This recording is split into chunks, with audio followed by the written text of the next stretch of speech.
Dear students, how are you all? Hopefully all of you are fine. Myself Rubel De, lecturer in biology, BAF Shine College Chattogram. Today I am going to conduct a lecture on the process of determination of calorie in a food component and the process of calculation of BMR and BMI in a person. First, determination of calorie in a food component. Student তোমরা জানো যে কোনো একটা food কম্পোনেন্টের মধ্যে carbohydrate, protein, fat, vitamin, minerals, water different component থাকে। তাহলে যে কোনো একটা ফুড কম্পোনেন্ট যখন আমাদেরকে দেওয়া হবে, ফুড কম্পোনেন্টের মধ্যে কার্বোহাইড্রেটও থাকতে পারে, প্রোটিনও থাকতে পারে এবং ফ্যাটও থাকতে পারে। তাহলে সেক্ষেত্রে আমাদেরকে একটা জিনিস রিমেম্বার রাখতে হবে, সেটা হচ্ছে পার গ্রাম কার্বোহাইড্রেটকে যদি আমি কনভার্ট করি তাহলে সেক্ষেত্রে আমরা 4 ক্যালোরি এনার্জি পেতে পারি। অ্যান্ড পার গ্রাম প্রোটিন থেকেও আমরা 4 ক্যালোরি এনার্জি পাই। পার গ্রাম ফ্যাট থেকে আমরা 9 ক্যালোরি এনার্জি পেতে পারি। অ্যান্ড ভিটামিন, মিনারেল সল্ট এবং ওয়াটার এটা পার গ্রাম যদি নিই সেক্ষেত্রে ক্যালোরির পরিমাণটা 0 ধরা হয়। এই জিনিসটা আমাদেরকে মনে রাখতে হবে। নাও এখানে আমরা একটা প্রবলেম সলভ করার চেষ্টা করব। Here is a question: if 20 gram chira contains 15.4 gram carbohydrate, 1.32 gram protein and 0.24 gram fat, what is the calorie of 1 kg চিরা? আমাদের মূল বিষয়টা হচ্ছে 1 কেজি চিরাতে আমরা ঠিক কতটুকু ক্যালোরি রয়েছে। এখানে একটা হিন্টস দেওয়া আছে, if you take 20 gram চিরা then you will get 15.4 gram carbohydrate, 1.32 gram protein and 0.24 gram fat. Now given that the amount of carbohydrate is how much? 15.4 gram. Then the amount of protein is equal to 1.32 gram and the amount of fat is equal to 0.24 gram. Now you know that from previous slide, from 1 gram carbohydrate contains 4 calorie energy, 1 gram protein contains 4 calorie energy and 1 gram fat contains 9 calorie energy. তাহলে যদি 1 গ্রাম কার্বোহাইড্রেটে 4 calorie পাওয়া যায় তাহলে আমার এখানে কোয়েশ্চেনে বলা আছে 15.4 গ্রাম carbohydrate আছে। তাহলে 15.4 গ্রাম কার্বোহাইড্রেট থেকে আমরা পেতে পারি 15.4 into 4 is equal to 61.6 food calorie. Then কোয়েশ্চেনে বলা হচ্ছে প্রোটিনের অ্যামাউন্টটা হচ্ছে 1.32 গ্রাম। তাহলে 1 গ্রাম প্রোটিন থেকে 4 ক্যালোরি এনার্জি পেলে 1.32 gram protein contains 1.32 into 4 is equal to 5.28 calorie এবং ফ্যাটের অ্যামাউন্টটা হচ্ছে 0.24 গ্রাম এবং 1 গ্রাম ফ্যাট কন্টেন করে 9 ক্যালোরি এনার্জি। তাহলে 0.24 গ্রাম ফ্যাট থেকে আমরা পেতে পারি 0.24 into 9 is equal to 2.16 food calorie. Now in total, in 20 gram chira, the net calorie, the amount of net calorie is equal to 69.04 calorie. And আমাদের কোয়েশ্চেনে বলা হচ্ছে what is the calorie of 1 kg chira, not in 20 gram chira. 20 গ্রামে তাহলে আমরা 69.04 পেলাম, তাহলে আমাকে 1 কেজিতে হিসাব করতে হবে। So you know that 1 kg is equal to 1000 gram. So the calorie value in 20 gram chira is 69.04. So the calorie value in 1 gram 69.04 is divided by 20. Then the calorie value in 1000 gram is equal to 69.04 into 1000 divided by 20 is equal to 3452 calorie. So answer is equal to 3452 food calorie present in 1 kg chira. So প্রশ্নে তোমাকে অবশ্যই একটা food কম্পোনেন্টের carbohydrate, protein এবং ফ্যাটের পরিমাণটা দেওয়া থাকবে। ওই পরিমাণ থেকে তোমাকে 1 কেজি, 2 কেজি, 5 কেজি যাই বলুক না কেন তার টোটাল অ্যামাউন্টে এনার্জি ক্যালোরির পরিমাণটা তোমাকে ক্যালকুলেট করতে হবে। আশা করি তোমরা পারবে। এখানে আরেকটা কোয়েশ্চেন বলে রাখি, অনেক সময় পরীক্ষায় 15.4 গ্রাম কার্বোহাইড্রেট না দিয়ে এখানে পার্সেন্টেজটা দেওয়া হয়। অর্থাৎ মনে করো তোমার 20 গ্রামের মধ্যে 15.4 গ্রাম কার্বোহাইড্রেট হলে এটা প্রায় নিয়ার অ্যাবাউট 77% কার্বোহাইড্রেট হতে। অনেক সময় প্রশ্নে 77% কার্বোহাইড্রেট বলা থাকে, তাহলে 77% কার্বোহাইড্রেট হলে তোমাকে এটাকে কনভার্ট করে নিয়ে যেতে হবে গ্রামে কত হচ্ছে, তাহলে তোমরা আনসারটা পেয়ে যাবে। Then basal metabolic rate or BMR বলতে আমরা কি বুঝি?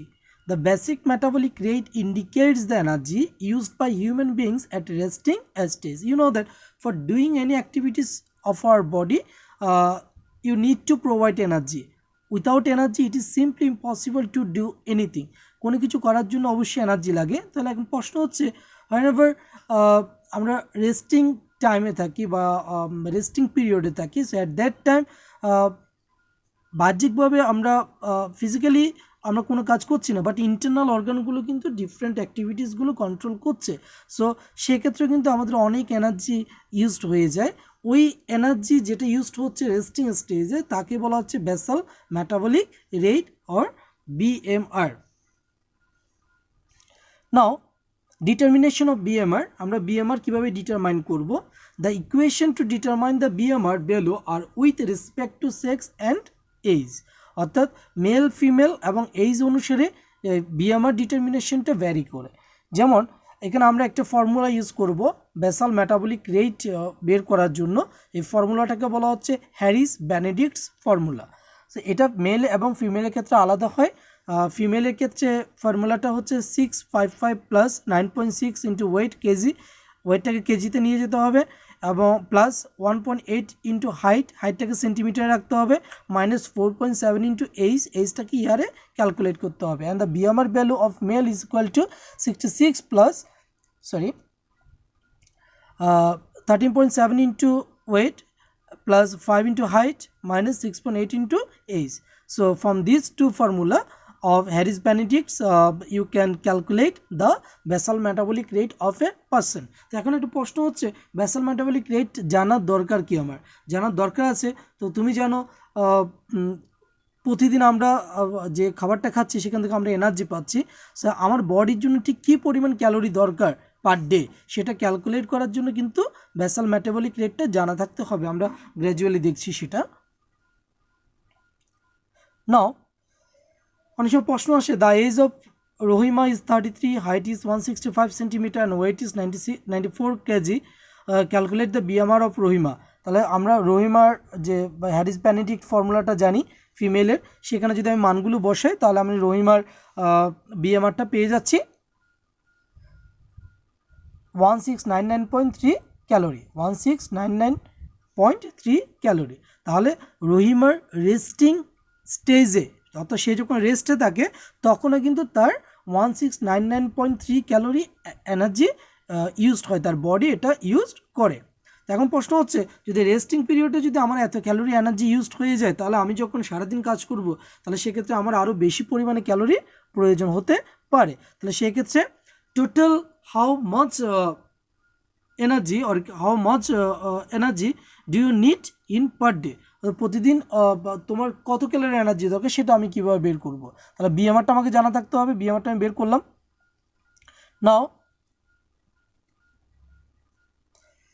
এখানে কিছু কন্ডিশন আছে, নট ওয়ার্কিং ইফ, এর আগে আমরা রহিমার BMRটা বের করেছি। রহিমা যদি কোনো কাজ না করে তাহলে সেক্ষেত্রে তার BMR ভ্যালুকে 1.2 দিয়ে যদি আমি মাল্টিপ্লাই করি তাহলে আমি তার ডেইলি ক্যালোরি রিকোয়ারমেন্টটা পেয়ে যাব। কিন্তু যদি এটা লাইট ওয়ার্কিং হয় এবং সে যদি playing 2 to 3 days in a week, সপ্তাহে 2-3 দিন খেলাধুলা করে, তাহলে সেক্ষেত্রে তার BMR ভ্যালুর সাথে 1.375 যোগ করতে হবে, গুণ করতে হবে। Then working sufficient playing 2 to 3 days in a week, তখন BMR ভ্যালুটাকে 1.55 দ্বারা মাল্টিপ্লাই করতে হবে। If working playing everyday in a week, তাহলে সেক্ষেত্রে BMR value need to be multiplied with 1.725। যদি মনে করো কোনো একটা person hard working, sufficient jumping করে, রানিং করে অ্যান্ড প্লেয়িং করে, তো সেক্ষেত্রে তার BMR ভ্যালুটাকে মাল্টিপ্লাই করতে হবে 1.9 দ্বারা। এই চারটা তোমাকে অবশ্যই মেমোরাইজ করে রাখতে হবে, কারণ যদি তোমাকে হাইট, ওয়েট, এজ দেওয়া থাকে কোনো একটা পার্সনের, সেক্ষেত্রে হ্যারিস বেনেডিক্ট ফর্মুলা থেকে তুমি তার BMR বের করতে পারবে, এবং সেখানে একটা কন্ডিশন দেওয়া থাকবে। সে কি এই 5টা কন্ডিশনে যে কোনো একটা কন্ডিশন দেওয়া থাকবে, দিয়ে তোমাকে বলতে পারে ক্যালোরি ক্যালকুলেট করে দেখানোর জন্য। সেক্ষেত্রে তোমাকে এখান থেকে জাস্ট যে পয়েন্টটা বলা থাকবে সে পয়েন্টের BMR ভ্যালুকে ওই মানটা দ্বারা মাল্টিপ্লাই করে তুমি কি করবে, তুমি তার ক্যালোরি ডিমান্ডটা বের করে নিবে। যেমন আমি যদি এখানে একটা এক্সাম্পল দেখাই, বলা হচ্ছে if the BMR of Rahima is 1699.3, তুমি আগে থেকে জানো তার বিএমআইটা বের করা আছে। And she is hard working, plays everyday, then calculate her calorie demand. তাহলে আমরা জানি হার্ড ওয়ার্কিং এবং প্লেস এভরিডে যদি হয় তাহলে সেক্ষেত্রে তার বিএমআর ভ্যালুকে 1.725 দ্বারা মাল্টিপ্লাই করতে হবে। তাহলে আমি যদি এখন মাল্টিপ্লাই করে দিই তাহলে আমি দেখতে পাচ্ছি 2931.29 ক্যালোরি। এটা হচ্ছে তার ডেইলি ক্যালোরি ডিমান্ড। তাহলে এভাবে আমরা মূলত কোনো একটা পার্সনের ক্যালোরি ডিমান্ড ক্যালকুলেট করতে পারি। নাও এখানে আমি দুটো কোয়েশ্চেন দিচ্ছি, এই দুটো কোয়েশ্চেন তোমরা বাসায় সলভ করে নিবে। দেখো এখানে একই ভ্যালু হওয়া সত্ত্বেও কিন্তু আমি যদি মেল ফিমেল আলাদা করে দিই তাহলে তার কিন্তু ক্যালোরি ডিমান্ডটা ডিফারেন্ট হবে, কারণ তার বেনেডিক্ট ফর্মুলাটা হচ্ছে ডিফারেন্ট। এই দুটো তোমরা সলভ করে নিবে বাসায়, তোমার হোমওয়ার্ক। নাও বিএমআই, বডি মাস ইন্ডেক্স, এটা খুবই গুরুত্বপূর্ণ একটা প্রশ্ন। অর্থাৎ তুমি তোমার হাইট জানো, তুমি তোমার ওয়েট জানো, তাহলে তুমি হাইট এবং ওয়েট জানা সত্ত্বে এখন তুমি যদি জানতে চাও তোমার হাইটের তুলনায় তোমার ওয়েটটা ঠিক আছে কিনা, তোমার ওজনটা ঠিক আছে কিনা, নাকি তোমার হাইটের তুলনায় ওজনটা বেশি, সেটা তুমি এই বিএমআই ফর্মুলা থেকে বের করতে পারবে। এটা তুমি বাসায়ও প্র্যাকটিস করতে পারো। বাসায় তুমি নিজের বিএমআইটা বের করে তুমি দেখতে পারবে তুমি কি ওভারওয়েটেড অথবা তুমি ফার্স্ট স্টেজ অফ ওবেসিটিতে আছো নাকি নর্মাল রেটে আছো। তাহলে সেখানে যেটা বলা হচ্ছে বডি মাস ইন্ডেক্স, এটা কি? Body mass index indicates the relation between the height and deposition of fat of a person of particular age for healthy living and maintaining good health. অর্থাৎ তোমার হাইট এবং তোমার ডেপোজিশন অফ ফ্যাট এই দুটোর যে রিলেশনটা সেটা বডি মাস ইন্ডেক্স দ্বারা বের করা হয়, এবং ফর্মুলাটা হচ্ছে BMI is equal to body weight, এটা কেজিতে রাখতে হবে, divided by height of the body, অর্থাৎ বডি হাইটটাকে মিটারে নিয়ে গিয়ে এটাকে স্কোয়ার করতে হবে, অর্থাৎ metre square. Now there is a problem. Rohim is a student whose height is 125 centimeter and weight is 50 kg. Calculate his BMI, give him an advice. অর্থাৎ তার বিএমআইটা যদি তোমাকে আমি এখন বের করতে দিই তাহলে আমি যেটা জানি হাইট হচ্ছে 125 সেন্টিমিটার, আমরা জানি হাইটটাকে মিটারে নিয়ে যেতে হবে, তাহলে আমি মিটারে নিয়ে গেলে 1.25 মিটার পাচ্ছি, ওয়েটটা 50 কেজি।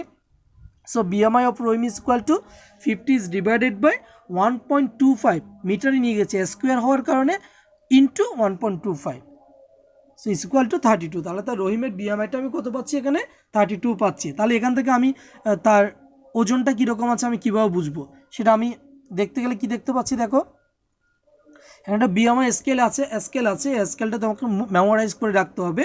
যদি বিএমআই ভ্যালু বিলো 18.5 হয় তাহলে underweight to be increased by taking adequate food. অর্থাৎ তোমার বিএমআই ভ্যালু তুমি প্রথমে তোমার ওজনটা মেপে নিবে, ওয়েটটা, তারপর তুমি হাইটটা মেপে নিবে, হাইটটাকে মিটারে নিয়ে যাবে এবং মিটার স্কোয়ার করে তুমি বিএমআই বের করবে। বিএমআই বের করার পরে এই ভ্যালুটা যদি 18.5-এর নিচে থাকে তাহলে তুমি মনে করবে তোমার ওজনটা খুবই কম, তাহলে তোমার ওজনটা তোমাকে বাড়াতে হবে। নাও if the BMI value in between 18.5 to 24.9 যদি এই রেঞ্জের মধ্যে থাকে তাহলে সেক্ষেত্রে তুমি হচ্ছে ideal scale for good health, তোমার সুস্বাস্থ্যের জন্য এটা খুবই আদর্শ একটা স্কেল, আইডিয়াল স্কেল। এটা এই ভ্যালুটা তুমি মেনটেন করার চেষ্টা করবে। যেমন কিছুক্ষণ আগে আমি যে বিএমআই বের করেছি রহিমের, সেখানে আমরা দেখেছি তার বিএমআই ছিল 32, তাহলে 32টা আমরা একটু পরে ডিসকাস করছি। এরপর দেখো যদি বিএমআই ভ্যালু 25 থেকে 29.9-এর মধ্যে হয় তাহলে আমরা ধরে নিব ওই পার্সনটা হচ্ছে overweight, necessary to decrease body weight by physical exercise, তাকে ফিজিক্যাল এক্সারসাইজ করে তাকে তার বডি ওয়েটটা ডিক্রিজ করতে হবে। If the BMI value in between 30 to 34.9 then it is the first stage of obesity, taking selective food and exercise is necessary. এটা ওবেসিটির first stage হবে এবং তাকে সিলেক্টিভলি ফুড নিতে হবে, অ্যান্ড মানে যেগুলোতে ফাইবার বেশি থাকে এগুলো নিতে হবে, তারপর তোমার মিনারেলস ভিটামিনস এগুলো নিতে হবে, তারপর তার কার্বোহাইড্রেটের পরিমাণটা একটু কমিয়ে দিতে হবে, অ্যান্ড এক্সারসাইজ করতে হবে, ফিজিক্যাল এক্সারসাইজ, এবং বিভিন্ন ধরনের ভেজিটেবলস ফ্রুটস এগুলো খেতে হবে। Exercise is necessary. যেমন রহিমের বিএমআই ভ্যালুটা ছিল 32, তাহলে তোমাকে যদি অ্যাডভাইস দিতে বলা হয় তুমি কী দিবে, তোমাকে বলতে হবে কি according to BMI scale the BMI of Rahim is under the BMI value 30 to 34.9, so it is the first stage of obesity, so he need to be select the food that means he need to be taken the vegetable, different fresh fruits, then he need to take regular exercise. এই পয়েন্টগুলো তোমাকে এখানে ব্যাখ্যা করতে হবে। Now if the BMI value in between 35 to 39.9, then you have to remember that it is the second stage of obesity, and he or she should take moderate amount of food and exercise if necessary. Now above 40, যদি BMI ভ্যালুটা above 40 এর উপরে চলে যায় তাহলে extreme obesity, possibility of death risk, অর্থাৎ তার মৃত্যুর ঝুঁকি থাকে, অ্যান্ড ডক্টরস অ্যাডভাইস নেসেসারি। তাহলে তোমরা অবশ্যই আজকে নিজের ওয়েটটা বের করবে, হাইটটা বের করবে, হাইটটা তুমি ইঞ্চিতে বের করে তুমি পরবর্তীতে এটাকে যেখানেই বের করো না কেন তুমি লাস্ট হচ্ছে এটাকে সেন্টিমিটারে নিয়ে যাবে, সরি মিটারে নিয়ে যাবে। মিটারে নিয়ে গিয়ে তাহলে তুমি মিটার স্কোয়ার করে নিয়ে কেজিকে যখন মিটার স্কোয়ার দিয়ে ভাগ দিবে তাহলে তুমি তোমার বিএমআই ভ্যালুটা পেয়ে যাবে, এবং বিএমআই ভ্যালুটা এই স্কেলে বসিয়ে তুমি বুঝতে পারবে তোমার বডি ওয়েটটা কী কন্ডিশনে আছে। ইভেন তুমি চাইলে তোমার ফ্যামিলি মেম্বার যারা আছে তাদেরও ওয়েট এবং হাইট বের করে নিয়ে তুমি তাদের বিএমআইটা ক্যালকুলেট করে তাদেরকে একটা সাজেশন দিতে পারো। Now homework, first homework, your name is, তোমার যার যার নামটা লিখবে, ইউর এইজ, তোমার নিজের এজটা লিখবে, হাইট নিজের হাইটটা লিখবে, অ্যান্ড ওয়েট নিজের ওয়েটটা লিখবে। Suppose you are hard working, your jumping, running and playing capability is sufficient, now calculate your calorie demand. প্রথমে তুমি তোমার বিএমআই বের করে নিবে, তারপর ওই যে লাস্ট যে স্টেজটা ছিল ওই স্টেজে বিএমআই ভ্যালুকে hard working, jumping, running, playing capability sufficient থাকলে যে ভ্যালুটা হয় সে ভ্যালু দিয়ে মাল্টিপ্লাই করে তুমি তোমার ক্যালোরি ডিমান্ডটা বের করে নিবে। Point number 2, suppose you are a doctor, the height of your patient X is 5 feet 9 inches, তোমার পেশেন্টের হাইটটা হচ্ছে 5 feet 9 inches and weight is 82 kg, calculate the BMI and give advice. তার বিএমআই বের করে তাকে একটা অ্যাডভাইস দিতে হবে তোমার। তাহলে বিএমআই তুমি জানো ওয়েটটা কেজিতে হবে, হাইটটা মিটার হবে, যেহেতু এখানে 5 feet 9 inches বলা হচ্ছে তাহলে তুমি 5 feet 9 inchকে প্রথমে মিটারে নিয়ে যাবে। এখন মিটারে কীভাবে নিয়ে যাবে খেয়াল করো, তুমি প্রথমে ফিটটাকেও সেন্টিমিটারে নিয়ে যাবে, ইঞ্চটাকেও সেন্টিমিটারে নিয়ে যাবে। তাহলে 1 feet ইজ ইকুয়াল টু কত সেন্টিমিটার তুমি জানো, 30 সেন্টিমিটার। তাহলে 5 feet সমান কত হবে, 5 into 30 সমান 150 সেন্টিমিটার। আর 9 inch, 1 inch is equal to কত সেন্টিমিটার, 2.5 সেন্টিমিটার। তাহলে 9কে 2.5 দিয়ে মাল্টিপ্লাই করলে তুমি একটা সেন্টিমিটার পাচ্ছ, 5 ফিটকে তুমি 30 দিয়ে মাল্টিপ্লাই করলে একটা সেন্টিমিটার পাচ্ছ। এই দুটো সেন্টিমিটার তুমি এখানে যোগ করবে, যোগ করে টোটাল যে সেন্টিমিটারটা হবে তাকে তুমি 100 দিয়ে ডিভাইড করে তুমি মিটারে নিয়ে যাবে। মিটারে নিয়ে যাওয়ার পরে তুমি বিএমআই ভ্যালুটা বের করবে, এবং বিএমআই ভ্যালুটা বিএমআই স্কেলে বসিয়ে তোমার পেশেন্টকে একটা অ্যাডভাইস দিবে। এটা হচ্ছে তোমার হোমওয়ার্ক। এটা তুমি লিখে আজকের যে ভিডিওটা, ভিডিওর কমেন্ট বক্সে জাস্ট তুমি এটা ছবি তুলে এটা তুমি এখানে শো করবে বা আমাকে সাবমিট করবে। So students, thanks to all of you for watching my lecture, and stay home, stay safe.